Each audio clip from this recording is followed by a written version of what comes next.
का ही रूप मानना चाहिए।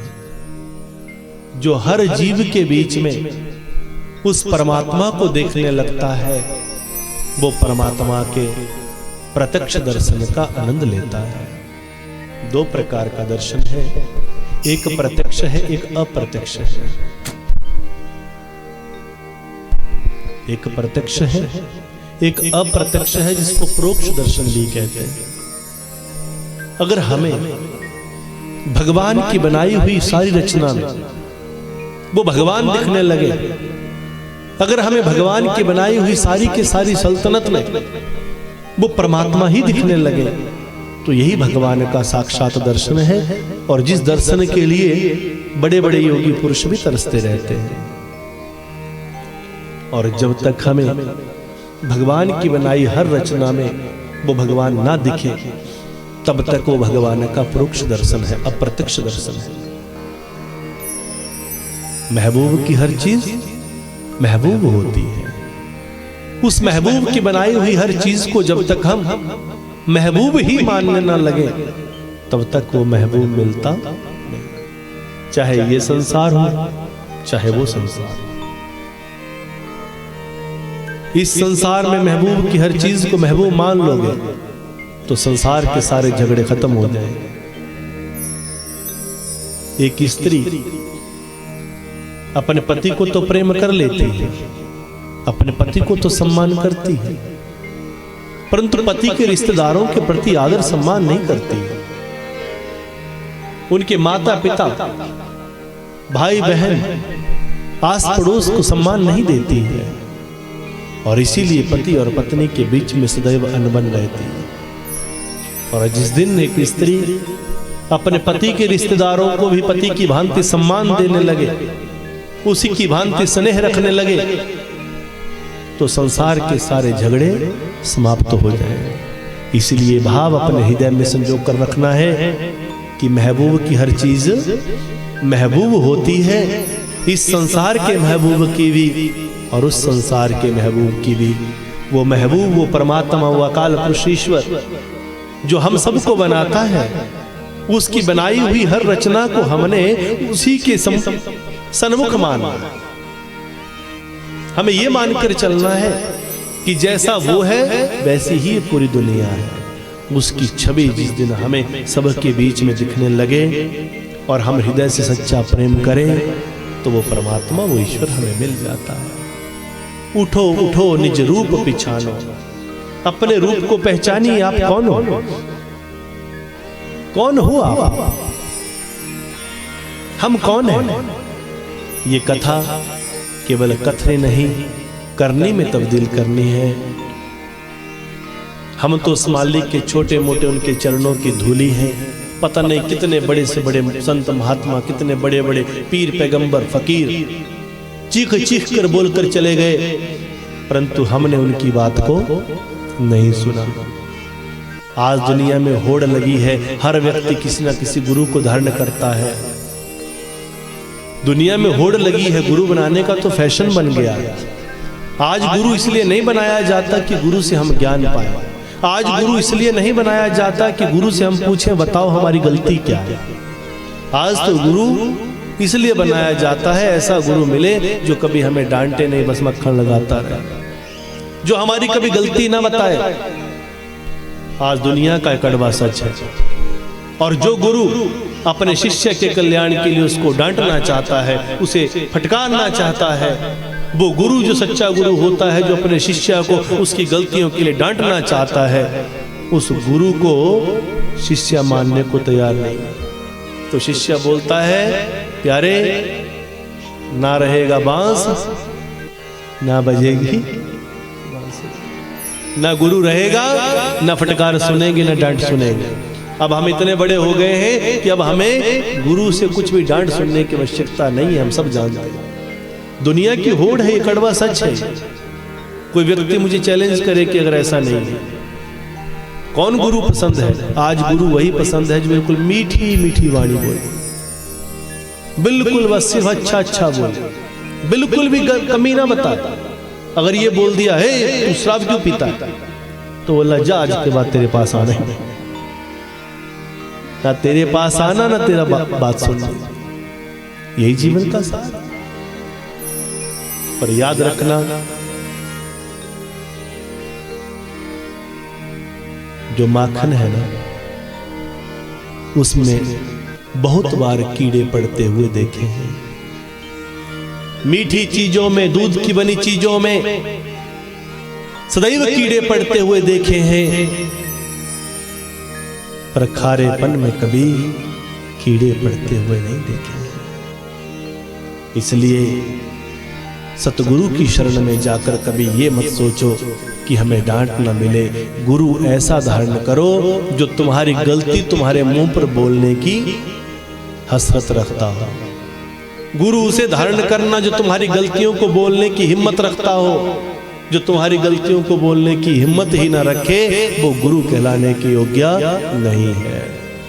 वो बनावटी गुरु हो सकता है, वो टेलीविजनी गुरु हो सकता है कि बस एक बार गुरु की शरण में गए, गुरुदेव से दीक्षा ले ली, दुनिया की नजरों में स्टैंप लगा दी कि हम गुरु के शिष्य हैं, हम नामधारी हैं, परंतु जिंदगी में दूसरी बार उस नाम को भी उच्चारण नहीं किया।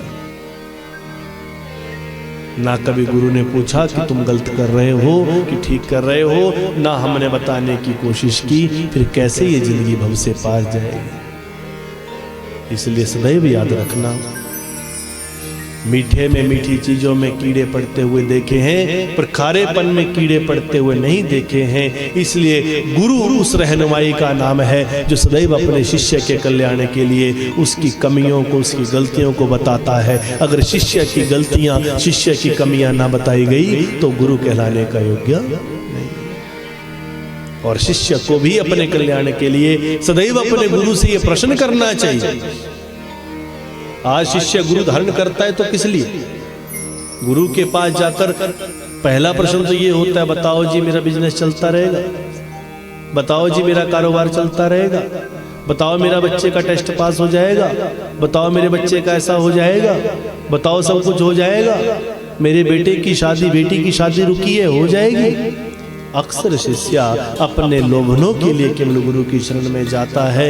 प्रकाश कोई शिष्य गुरु के पास जाए और पूछे, गुरुदेव बताओ मेरी भक्ति में कितनी कमी है, बताओ मैं कौन कौन सी मेरी कमियां हैं जिनको मैं पूर्ण करूं, और फिर मुझे बताओ गुरुदेव कि क्या इस जन्म में मुझे भगवान मिल जाएंगे यार। ये प्रश्न गुरु से कीजिए, ये प्रश्न गुरु से करने की चेष्टा कीजिए कभी कि गुरुदेव बताओ कि क्या मैं इस जन्म में उस परमात्मा को प्राप्त करूंगा या नहीं करूंगा। और इन प्रश्नों के उत्तर का नाम ही शिव कथा है। ये शिव कथा एक प्रश्नोत्तरी है। बारंबार ऋषि मुनि प्रश्न कर रहे हैं, सूत जी उनके प्रश्नों का उत्तर दे रहे हैं। आज दुखी होकर नारद जी प्रजापिता ब्रह्मा से प्रश्न करते हैं और ब्रह्मा जी उनको प्रश्न का उत्तर दे रहे हैं। तो नारद जी बोले, हे पिताश्री मुझे बताएं वो परमपिता परमात्मा कैसे मिलते हैं, उन परमात्मा को पाने के लिए क्या करना है जीवात्मा ने। तो ब्रह्मा जी बोले कि सत्य तो ये है कि आत्म वितम त्रिधाको यदात्म वृद्धि भोगता नित्यम नैमित्तिकम काम्यम कर्म कुर्यातु धर्मता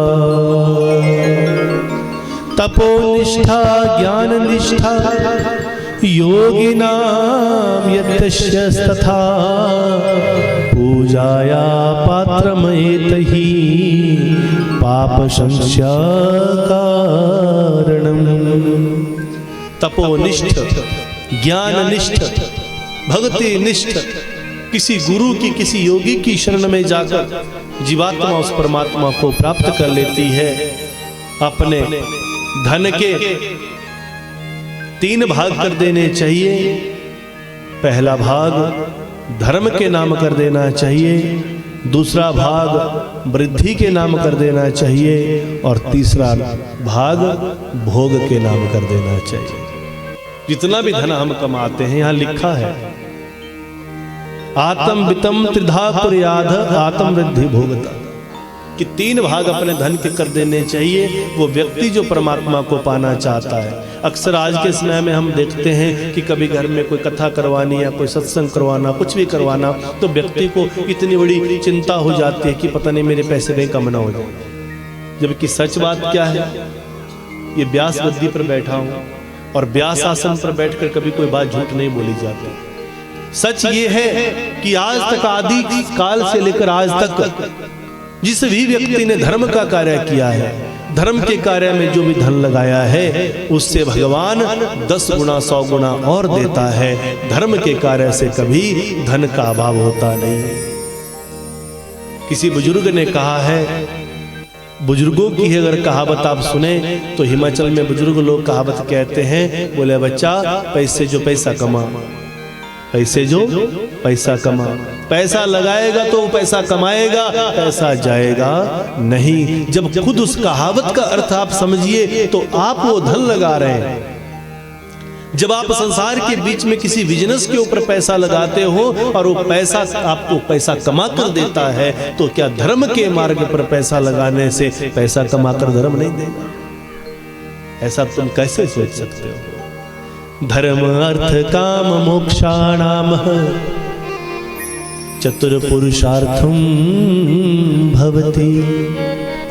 धर्म अर्थ काम मोक्ष 4 पुरुषार्थ कहे गए हैं। पहला पुरुषार्थ का अर्थ क्या है? पुरुषार्थ का अर्थ क्या है? जो दूसरे के कल्याण के लिए हम करते हैं पुरुषार्थ, और वो जो जिसको हमने अपनी जिंदगी में करना ही है। पुरुषार्थ का अर्थ है पुरुष जमा अर्थ, पुरुषार्थ। पुरुषार्थ का अर्थ क्या है कि एक पुरुष का सच्चा अर्थ, अर्थ बोले तो धन, पुरुषार्थ, पुरुष जमा अर्थ, पुरुष का, एक व्यक्ति का, एक जीवात्मा का। पुरुष कहा है आत्मा के जीवात्मा को। एक जीवात्मा का जो सच्चा अर्थ है, एक जीवात्मा का जो सच्चा धन है, वो किसे कहा गया है? वो 4 धन कहे गए हैं। पहला है धर्म, दूसरा है अर्थ, तीसरा है काम और चौथा है मोक्ष। धर्मार्थ काम मोक्षाणाम चतुर्पुरुषार्थम भवति। पुरुषार्थ एक जीवात्मा का, परमात्मा के अंश इस जीवात्मा का जो 4 मुख्य धन है, जो 4 मुख्य लक्ष्य हैं, जिनको उसे कमाना ही है। जिंदगी के 4 मुख्य गोल, जिनको हमें अपनी जिंदगी में पाना ही है, उनको पाए बिना वो परमात्मा मिलता नहीं है। तो वो क्या क्या है? धर्म, अर्थ, काम, मोक्ष। पहले नंबर पर क्या आया? पूरी जिंदगी इंसान बोलता है, हे परमात्मा तेरी कृपा हो जाए, मुझे मोक्ष मिल जाए, मुझे मुक्ति मिल जाए, मुझे ये हो जाए, मुझे वो हो जाए। पर हम 4थी सीढ़ी का गुणगान कर रहे हैं, जो मुख्य 3 सीढ़ियां हैं, जिनके ऊपर पैर रखकर ही हम 4थी पर पहुंच सकते हैं, वहां हम सोचे ही नहीं। तो पहली सीढ़ी क्या है? धर्म। पहली सीढ़ी क्या है? धर्म है। इसलिए कहा है कि व्यक्ति को अपने धन के 3 भाग कर देने चाहिए। पहला, सबसे पहला भाग धन का धर्म के लिए रख देना चाहिए। दूसरा भाग अपनी वृद्धि के लिए रख देना चाहिए, प्रोग्रेस के लिए, प्रगति के लिए। और तीसरा भाग भोग के लिए रख देना चाहिए। भोग बोले तो आनंद, घूमना फिरना, खाना पीना, इसके लिए एक भाग अपने डेवलपमेंट के लिए और एक भाग धर्म के कार्य के लिए। सबसे पहला जो भाग है वो धर्म के कार्य के लिए रखना चाहिए, क्योंकि मोक्ष रूपी उस सीढ़ी को पाने के लिए पहला जो लक्ष्य है वो क्या है? पहली सीढ़ी क्या है? धर्म। पहली सीढ़ी धर्म है। धर्म करोगे तो धर्म के द्वारा दूसरी सीढ़ी पैदा होगी। दूसरी सीढ़ी क्या है?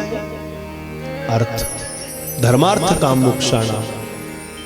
मैं नहीं कह रहा हूं, शास्त्र कह रहे हैं, अपनी इच्छा से कुछ नहीं कह रहे। धर्मार्थ काम मोक्षाणाम, पहली सीढ़ी धर्म है।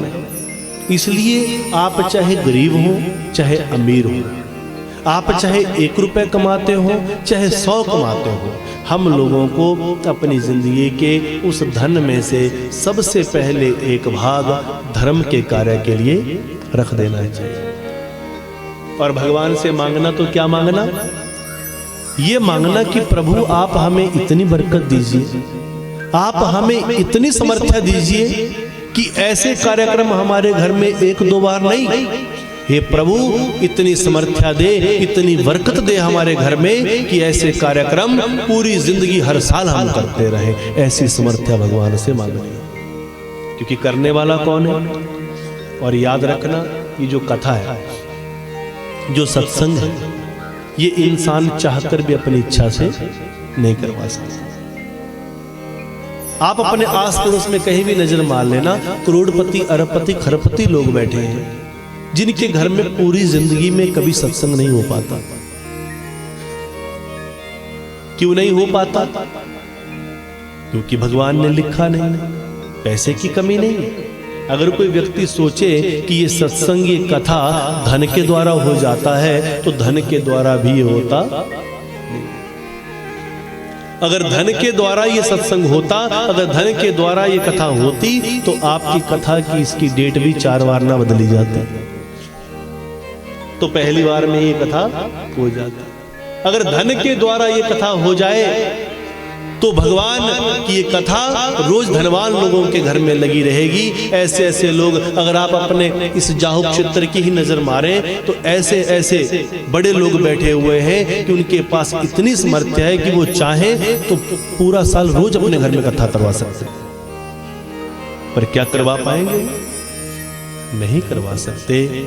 जब तक उसकी कृपा नहीं होगी, तब तक ये सत्संग मिलता नहीं है। भागवत में बड़ा सुंदर वर्णन इसमें वेद व्यास भगवान करते हैं कि भाग्योदेन बहुजन्म समर्जितेन सत्संगमम च लभते पुरुषो यदा वै। कई जन्मों के बाद जब हमारे भाग्य का उदय होता है, एक जन्म में नहीं, कई जन्मों के बाद जब हमारे भाग्य का उदय होता है, हर जन्म में हम थोड़ा थोड़ा पुण्य करते हैं, थोड़ा पुण्य और हुआ, थोड़ा पुण्य और हुआ, थोड़ा पुण्य और हुआ।